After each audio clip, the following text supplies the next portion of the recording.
धीरे धीरे ही सही आगाज करना होगा, कुछ कर दिखाने को इस भीड़ से बाहर निकलना होगा। नमस्कार दोस्तों, मैं कृष्ण कुमार फंडामेंटल इंडियस में आपका स्वागत करता हूं। आज आपके सामने जो है बहुत अच्छा टॉपिक है बायोपेस्टिसाइड्स। बायोपेस्टिसाइड को हम अगर समझें तो क्या कहते हैं, biopesticide is also known as biological pesticide. Means जो किसी पौधे के द्वारा निकाला गया हो या जो किसी प्लांट्स जीव के द्वारा निकाला गया हो, it is derived from plant, bacteria, virus, etc. ठीक है, तो made from natural organism or substances. Biopesticide वे पेस्टिसाइड्स होते हैं, वे नासी जीव होते हैं जो किसी सूक्ष्म जीव के द्वारा निकाले जाते हैं या उनसे निकाले जाते हैं। किसके लिए? टू कंट्रोल और decrease the growth of insect. Insect की ग्रोथ को कम करने के लिए, वीड पॉपुलेशन को सप्रेस करने के लिए, या फिर उनके अंदर कोई बीमारी पैदा करने के लिए। ठीक है, तो बायो एजेंट का मतलब सीधा सीधा ये समझ लीजिए कि किसी बॉटनी के द्वारा निकाला गया हो, किसी जो है लिविंग थिंग्स के द्वारा निकाला गया हो ऐसा सब्सटेंस जिसका उपयोग हम इंसेक्ट कंट्रोल के लिए, वीड कंट्रोल के लिए या डिजीज कंट्रोल के लिए करते हैं। ठीक है, आगे टाइप ऑफ बायोपेस्टिसाइड। बायोपेस्टिसाइड जो है based on source and origin of extraction. Source के आधार पर या एक्सट्रैक्शन के आधार पर से कई भागों में बांटते हैं। नंबर एक, माइक्रोबियल पेस्टिसाइड। माइक्रोबियल पेस्टिसाइड के अंतर्गत फंजाई, बैक्टीरिया, प्रोटोजोआ आते हैं। ठीक है, कौन कौन से आते हैं? Bacteria, fungi, protozoa.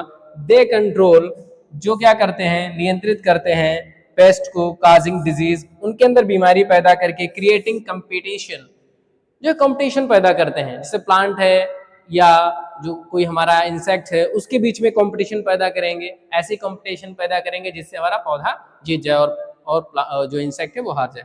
दूसरा क्या है? Produce toxic chemical. कोई केमिकल ऐसा हानिकारक सीक्रेट करेंगे जिससे इंसेक्ट को हानि पहुंचती हो। तो इस तरीके से हम माइक्रोबियल पेस्टिसाइड का उपयोग करते हैं।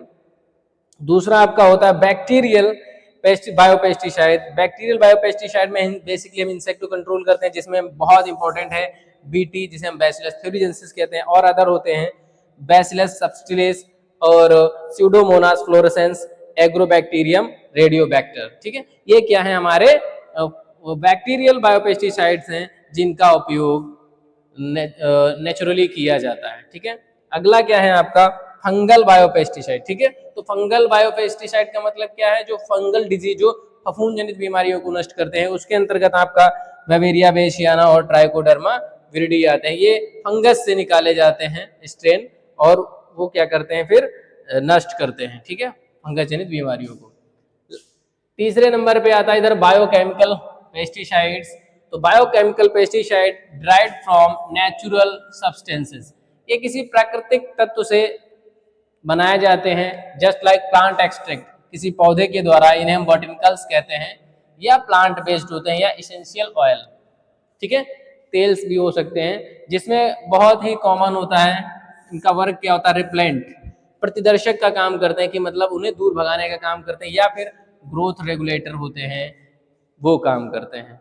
फॉर एग्जाम्पल नीम, जिसे आजादी रेक्टिन कहते हैं। दूसरा आपका निकोटिनिन होता है, जो निकोटियाना इसमें तंबाकू से प्राप्त होता है। तीसरा आपका पायरेथ्रिन है, जो आपका गुलदाउदी से प्राप्त होता है। ये आपके नेचुरल बायोपेस्टिसाइड्स हैं, बायोकेमिकल पेस्टिसाइड जो किसी पौधे के द्वारा प्राप्त होते हैं। अगर इनके एडवांटेज की बात करें तो सीधी सीधी बात क्या है?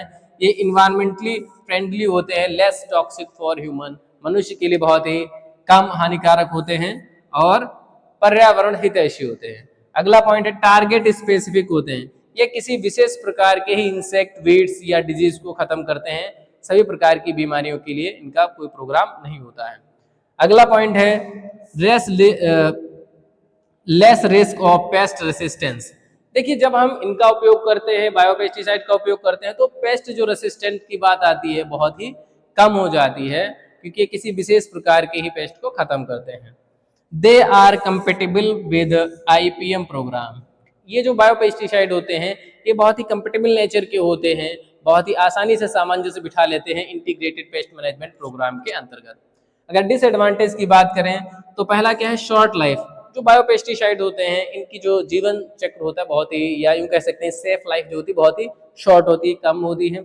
दूसरा क्या होता है, लिमिटेड इफेक्टिवनेस, इनका जो प्रभाव होता है बहुत ही सीमित होता है, विद इन क्रॉप हो सकता है या विद इन इंसेक्ट हो सकता है, तो बहुत ही सीमित होता है। दूसरा क्या है, ओनली टारगेट स्पीसीज, जो बायोपेस्टिसाइड होते हैं इनका जो बायोपेस्टिसाइड इनका सीधा सीधा पहला जो मोटो होता है ये टारगेट स्पेसिफिक होते हैं, किसी एक प्रकार के ही इंसेक्ट को या वीड्स को किल करने के लिए प्रयोग किए जाते हैं, सभी प्रकार के स्पीसीज को नहीं खत्म करते हैं। तो उस कंडीशन में हमारे पास बहुत सारे वीड स्पीसीज हैं, बहुत सारे हमें इंसेक्ट्स हैं, बहुत सारे हमारे पास डिजीज हैं, तो उनके लिए हमें अलग अलग बायोपेस्टिसाइड का प्रयोग करना पड़ेगा। ठीक है, तो ये सिर्फ और सिर्फ टारगेट स्पीसीज को किल करते हैं।